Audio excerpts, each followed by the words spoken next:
Hello students, आज मैं आपका स्टार्ट करा रही हूँ मॉड्यूल 3। मॉड्यूल 1, 2 एंड 4 हम ऑलरेडी कॉलेज में पढ़ चुके हैं। मॉड्यूल 5 एंड 6 मैंने आपको 1 बाय 1 नोट सेंड किए हैं, वो भी हमारा कंप्लीट हो गया है। आज हम स्टार्ट कर रहे हैं मॉड्यूल 3। ये आपका लास्ट मॉड्यूल है जो बचा हुआ है, तो इसके बाद आपका सिलेबस कंप्लीट है। तो मॉड्यूल 3 हम आज स्टार्ट कर रहे हैं। मॉड्यूल 3 का नाम है आपका इंटर प्रोसेस कम्युनिकेशन। इसको हम शॉर्ट में क्या बोलते हैं? IPC। इंटर प्रोसेस कम्युनिकेशन, जैसे आपको देखो नाम से ही क्लियर हो रहा है, इंटर प्रोसेस कम्युनिकेशन कि प्रोसेस के बीच में कैसे कम्युनिकेशन होगी। प्रोसेस के बारे में ऑलरेडी मैं आपको पढ़ा चुकी हूँ। प्रोसेस क्या होता है, प्रोसेस की कौन कौन सी स्टेट्स होती हैं, सबको पता है। प्रोसेस क्या है? When a program is in running state is called a process, और we can say that when a program is in active state is called a process, और we can say that series of actions और steps is called a process. अब हम यहाँ बात कर रहे हैं इंटर प्रोसेस कम्युनिकेशन की, कि प्रोसेसेस के बीच में कैसे कम्युनिकेशन होगी। तो प्रोसेस जो होते हैं हमारे दो टाइप के हो सकते हैं, आइदर इंडिपेंडेंट प्रोसेस है या फिर आपका कोऑपरेटिव प्रोसेस है। Independent process means not affected by execution of other process. दो प्रोसेस अगर एग्जीक्यूट हो रहे हैं और वो इंडिपेंडेंट प्रोसेस हैं, इट मीन्स एक के एग्जीक्यूशन का दूसरे पे कोई इफेक्ट नहीं पड़ेगा। दोनों इंडिपेंडेंट हैं, दोनों अगर साइमल्टेनियसली एग्जीक्यूट हो रहे हैं तो कोई इफेक्ट एक दूसरे पे नहीं पड़ेगा। Cooperative process, cooperative process means it can be affected by other executing program. देखो यहाँ पे मैंने लिखा है कैन बी, नॉट नेसेसरी कि इफेक्ट होगा ही होगा। Can be affected by other executing programs. जो आपका प्रोसेस का एग्जीक्यूशन होता है वो आपका दो टाइप से हो सकता है, या तो वो सीरियल एग्जीक्यूशन होगा या आपका कैसा एग्जीक्यूशन होगा? Parallel execution.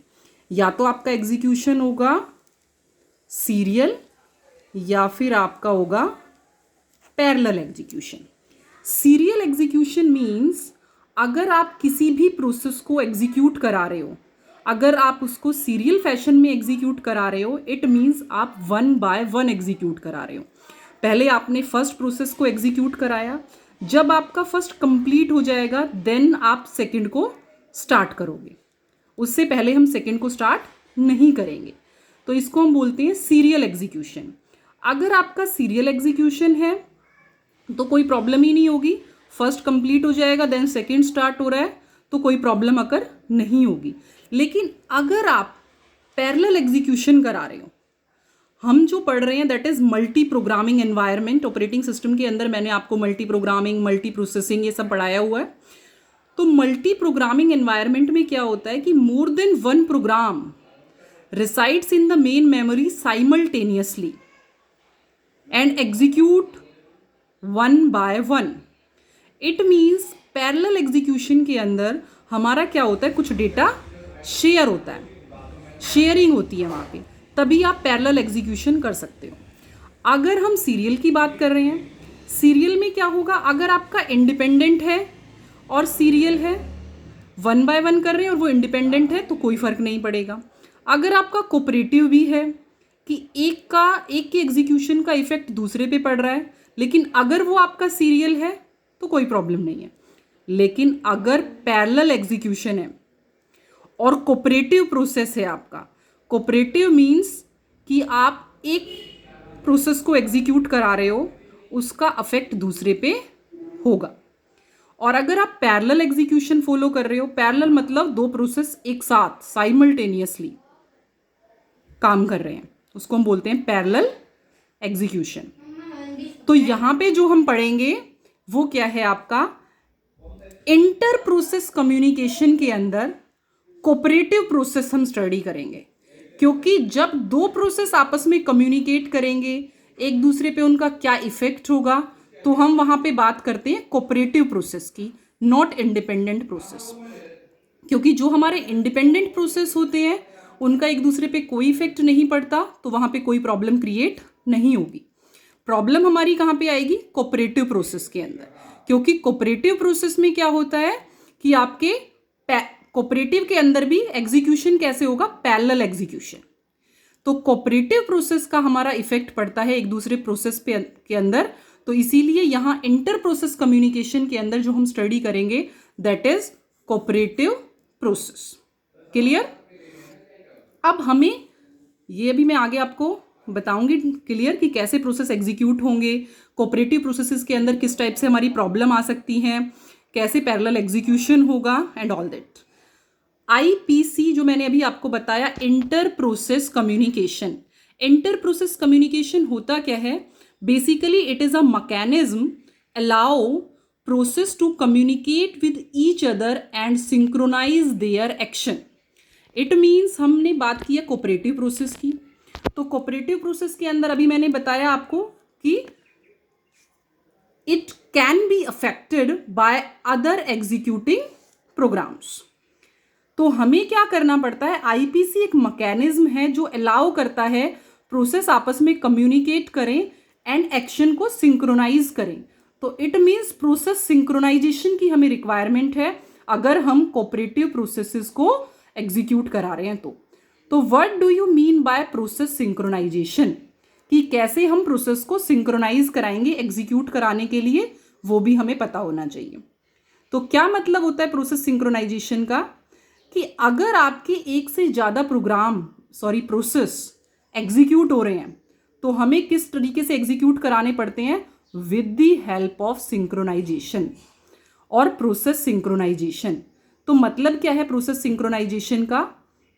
अभी मैंने आपको बताया कि प्रोसेस जो होते हैं आपके दो तरीके से एग्जीक्यूट हो सकते हैं, या तो सीरियल ऑर्डर में एग्जीक्यूट होंगे या वो आपके पैरेलल ऑर्डर में एग्जीक्यूट होंगे। अगर सीरियल ऑर्डर में एग्जीक्यूट हो रहे हैं तो कोई प्रॉब्लम क्रिएट नहीं होगी। अगर आपके पैरेलल ऑर्डर में एग्जीक्यूट हो रहे हैं तब आपकी प्रॉब्लम क्रिएट होने के चांसेस बढ़ जाते हैं, बिकॉज इन पैरेलल एग्जीक्यूशन में होगा क्या? मल्टी प्रोग्रामिंग एनवायरमेंट होता है, more than one program in main memory and want to execute simultaneously. अब पैरेलल के अंदर भी अगर आपका कोऑपरेटिव है तो ही प्रॉब्लम क्रिएट होती है। तो कोऑपरेटिव का मतलब होता है कि दो प्रोग्राम या दो प्रोसेस आपके एक दूसरे को अफेक्ट कर रहे हैं, और अफेक्ट कर रहे हैं तो इट मीन्स वहां पे कुछ शेयरिंग हो रही है, और वो शेयरिंग आपकी कुछ भी हो सकती है, आइदर वेरिएबल की शेयरिंग हो रही है, मेमोरी शेयरिंग हो रही है, कोड शेयरिंग हो रही है, रिसोर्स शेयरिंग हो रही है, resource like CPU sharing, printer की शेयरिंग, स्कैनर की शेयरिंग एंड ऑल दैट। तो कोऑपरेटिव प्रोसेस के अंदर कुछ ना कुछ आपका जो डेटा है वहां पे दो प्रोसेस के बीच में क्या हो रहा है? शेयर हो रहा है। वेरिएबल शेयरिंग है, मेमोरी शेयरिंग है, कोड शेयरिंग है, रिसोर्स शेयरिंग है, कुछ भी शेयर हो सकता है। तो हम जो आईपीसी यूज करते हैं, ठीक है, वो किस लिए यूज कर रहे हैं हम? Why IPC is required? Because of information sharing, resource sharing, computational speed up, synchronisation, modularity and convenience. इन सब पर्पस के लिए हम क्या करते हैं? आईपीसी को यूज करते हैं। IPC means inter process communication, और इंटर प्रोसेस कम्युनिकेशन में अब हमें किसकी रिक्वायरमेंट है? प्रोसेस को सिंक्रोनाइज करने की। तो प्रोसेस सिंक्रोनाइजेशन मीन्स कि कैसे हम प्रोसेस को सिंक्रोनाइज करेंगे तब वो एग्जीक्यूट कर रहे हैं, कैसे हम उनको सिंक्रोनाइज कर रहे हैं। ठीक है, अगर प्रोसेस सिंक्रोनाइज नहीं होंगे, अगर प्रोसेस सिंक्रोनाइजेशन नहीं होगी तो क्या प्रॉब्लम अकर हो सकती है? ठीक है, तो ये मैं आपको एक्सप्लेन कर रही हूं with the help of an example. ये आप देखो एक एग्जाम्पल। लेट अस सपोज दो प्रोसेस है मेरे पास, process P1 and process P2।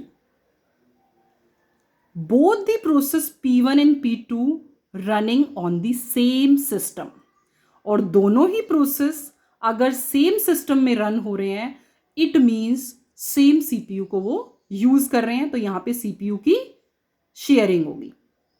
Late us suppose मैंने ग्लोबल वेरिएबल लिया है shared, int shared equal to 5। अब ये जो शेयर्ड वेरिएबल है, ये दोनों ही प्रोसेस यूज करेंगे, P1B और P2B। तो यहां पे हम कौन से प्रोसेस की बात कर रहे हैं?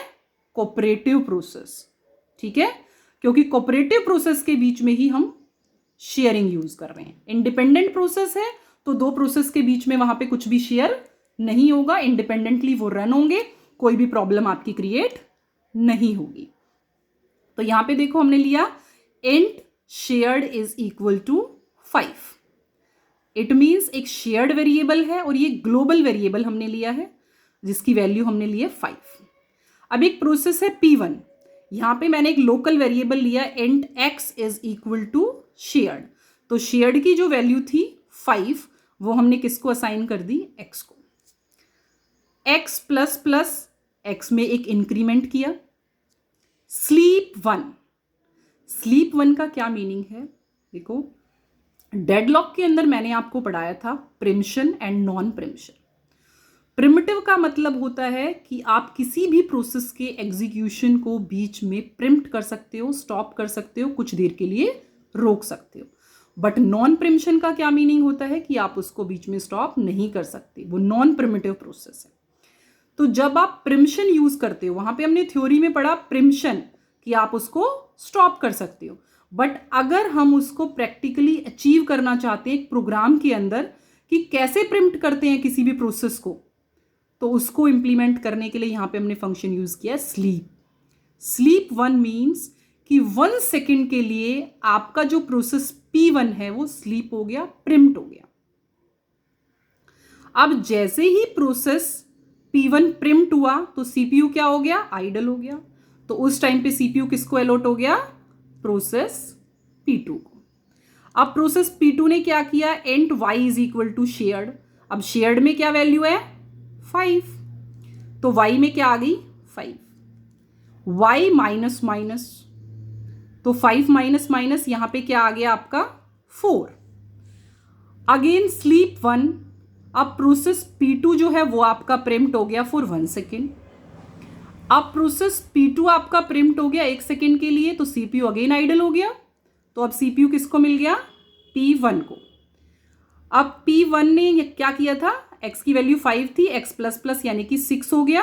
तो यहां पे x is equal to shared, तो शेयर्ड में क्या वैल्यू आ गई? 6। तो यहां शेयर्ड में जो वैल्यू आ गई वो क्या आ गई? 6। अब प्रोसेस P1 जो है वो फिनिश हो चुका है, तो CPU अगेन किसको अलॉट हो जाएगा? P2 को, क्योंकि P2 आपका स्लीप था 1 सेकेंड के लिए। 1 सेकेंड उसका कंप्लीट हो गया, बट अभी उसको CPU नहीं मिला था बिकॉज P1 का एग्जीक्यूशन चल रहा था। अब जब उसको CPU मिलेगा तो उसने क्या किया था? y minus minus, it means y की वैल्यू क्या थी? 4। Shared is equal to y। अब y में जो 4 था वो कहां चला गया? शेयर्ड में। अब शेयर्ड की वैल्यू क्या होगी? 4। इट मीन्स आउटपुट क्या आया हमारे पास? 4। अब आप बताओ क्या ये आउटपुट करेक्ट है? शेयर्ड की वैल्यू 5 थी, फिर आपकी 6 हुई और अब शेयर्ड की वैल्यू है 4। तो क्या ये आउटपुट हमारा ठीक है? एक बार हमने शेयर्ड में इंक्रीमेंट किया है और एक बार डिक्रीमेंट किया है। अगर 5 में आप एक बार इंक्रीमेंट करते हो 6, वापस से डिक्रीमेंट करते हो तो वो फिर से क्या हो जाएगा? 5।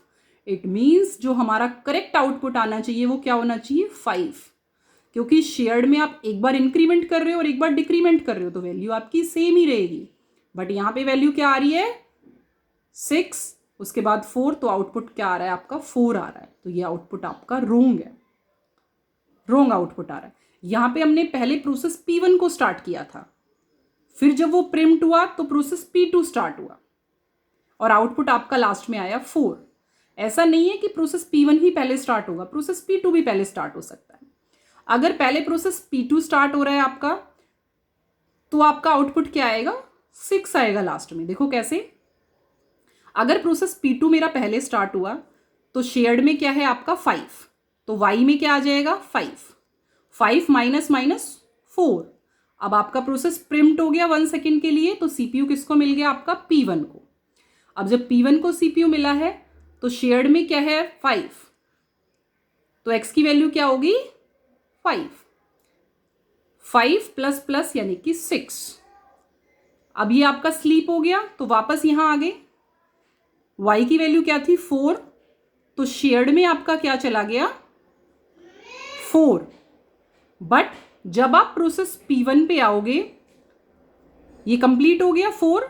जब आप प्रोसेस P1 पे आओगे तो प्रोसेस P1 आपका स्टार्ट होगा, और प्रोसेस P1 स्टार्ट होने के बाद शेयर्ड में क्या आ जाएगा 6। तो लास्ट में आपका आउटपुट क्या आएगा 6। तो जब आप प्रोसेस P1 को स्टार्ट करते हो, उसके बाद P2 आता है तो आउटपुट आएगा 4। लेकिन अगर पहले प्रोसेस P2 स्टार्ट होता है तो आउटपुट आएगा 6। बट दोनों ही केसेस में आपका आउटपुट क्या है रोंग है। तो इस केस में हम दोनों ही केसेस में हमें आउटपुट रोंग मिल रहा है, क्योंकि एग्जैक्ट करेक्ट आउटपुट क्या आना चाहिए 5 आना चाहिए, क्योंकि 5 में आप एक बार सिर्फ इंक्रीमेंट कर रहे हो, दूसरी बार डिक्रीमेंट कर रहे हो। किसी भी चीज में एक बार इंक्रीमेंट किया, दूसरी बार डिक्रीमेंट किया तो वैल्यू आपकी सेम रहती है। तो आपका आउटपुट क्या आएगा 5 ही आएगा। तो ये आउटपुट आपका रोंग आ रहा है। इस कंडीशन को हम क्या बोलते हैं race condition. Race condition means कि दोनों ही प्रोसेस के अंदर रेस लगी हुई है कि कौन पहले फिनिश होगा। तो इस प्रॉब्लम को या इस कंडीशन को हम क्या बोलते हैं रेस कंडीशन। रेस कंडीशन को रिमूव करने के लिए हम क्या करते हैं प्रोसेसेस को सिंक्रोनाइज करते हैं। इसीलिए हमें जरूरत पड़ती है प्रोसेस सिंक्रोनाइजेशन की, कि कोई भी प्रॉब्लम आपकी अकर ना हो। लाइक रेस कंडीशन, अगर प्रोसेस सिंक्रोनाइज नहीं है तो और भी प्रॉब्लम्स आपकी अकर हो सकती हैं। तो अगर हम चाहते हैं कि ये इस टाइप की कंडीशन हमारी ना आए, लाइक रेस कंडीशन ना आए, तो हमें क्या करना पड़ता है प्रोसेसेस को सिंक्रोनाइज करना पड़ता है। अब प्रोसेस सिंक्रोनाइजेशन के लिए भी हमारे पास बहुत सारे मैकेनिज्म हैं। अगर लाइक हम इस प्रोसेस के अंदर म्यूचुअल एक्सक्लूजन लगाते हैं। म्यूचुअल एक्सक्लूजन आप पहले पढ़ चुके हो, मैंने डेडलॉक में आपको पढ़ाया था कि म्यूचुअल एक्सक्लूजन क्या होता है। कि जब आपका एक प्रोसेस एग्जीक्यूट हो रहा है तो जब तक वो कंप्लीट नहीं हो जाता दूसरा स्टार्ट नहीं होगा। उसको हम बोलते हैं म्यूचुअल एक्सक्लूजन। इसकी हेल्प से हम प्रोसेस को क्या कर सकते हैं सिंक्रोनाइज कर सकते हैं, ताकि आपकी रेस कंडीशन अकर ना हो। क्लियर? इससे हमें पता चल रहा है कि किस लिए हमें प्रोसेस सिंक्रोनाइजेशन की रिक्वायरमेंट आ रही है। ओके, यहां तक क्लियर है? किसी को कोई भी डाउट आता है किसी भी स्टूडेंट को, तो आप मेरे से कभी भी कॉल करके मैसेज करके कैसे भी आप मुझसे पूछ सकते हो। तो ये था आपका ब्रीफ इंट्रोडक्शन कि इंटर प्रोसेस कम्युनिकेशन होती क्या है, वहाँ पे हमें प्रोसेस सिंक्रोनाइजेशन की रिक्वायरमेंट है, तो वो रिक्वायरमेंट किस लिए पड़ रही है, किस टाइप की आपकी प्रॉब्लम आ रही है, लाइक रेस कंडीशन प्रॉब्लम आ रही है, उसको सॉल्व करने के लिए हमें क्या ज़रूरत पड़ रही है प्रोसेस सिंक्रोनाइजेशन की ज़रूरत पड़ रही है। और भी प्रॉब्लम्स आपकी अगर होंगी जो 1 बाय 1 हम डिस्कस करेंगे। अभी नेक्स्ट वीडियो में भेजती हूँ आपको जिसमें हम नेक्स्ट प्रॉब्लम पढ़ेंगे। Okay, thank you.